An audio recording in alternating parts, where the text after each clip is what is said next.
దేశ ప్రధాని తెలంగాణలో పర్యటించిన, లేకుంటే అప్పుడప్పుడు మాట్లాడినా, కేంద్రంలో ఉన్నటువంటి బీజేపీ ఎంపీలు మంత్రులు మాట్లాడినా, లేక కేంద్ర హోంమంత్రి అయినటువంటి అమిత్ షా గారు మన రాష్ట్రానికి వచ్చినటువంటి అనేక సందర్భాల్లో వాళ్ళు చేస్తున్నటువంటి మొదటి ఆరోపణ కాంగ్రెస్ అధిష్టానానికి తెలంగాణ ఏటీఎంగా మారిందని.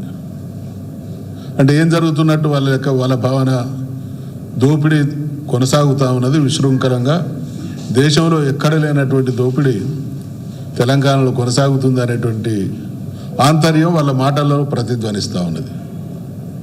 మరి ప్రధానమంత్రి ఎవరన్నా ఆరోపణలు చేస్తే దాని మీద స్పందించాల్సినటువంటి కేంద్ర ప్రభుత్వ పెద్దలు వాళ్ళే ఆరోపణలు చేసి మరి దాని మీద చర్య తీసుకోకపోవడాన్ని ఏ రకంగా చూడాల్సి వస్తుంది.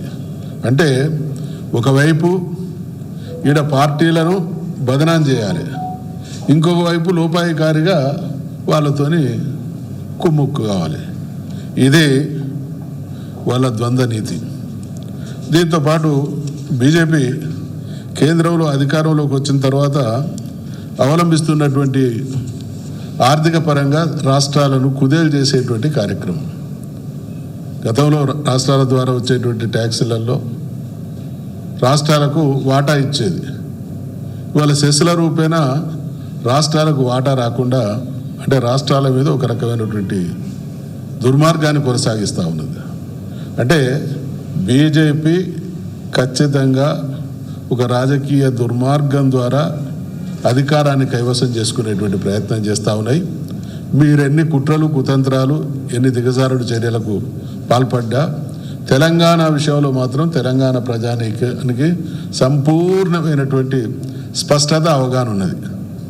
తెలంగాణ అన్ని రోజులలో అన్నదెవరు, తెలంగాణ కోసం నిఖార్సుగా కొట్లాడింది ఎవరు, తెలంగాణ సాధించుకున్న తర్వాత 10 సంవత్సరాల పాలనలో దేశంలో ఉండేటువంటి పాలక వర్గాలు తెలంగాణ నాటి రాష్ట్ర ప్రభుత్వానికి సహకరించకున్నా ఎటువంటి పట్టుదలతో, ఎటువంటి ఆత్మవిశ్వాసంతో, ఎటువంటి గంభీరమైనటువంటి కార్యక్రమాల ద్వారా దేశంలోనే నంబర్ 1గా నిలబెట్టిందో, ఇవంతా ప్రజలు జీవితాల్లో అనుభవించినటువంటి సత్యాలు.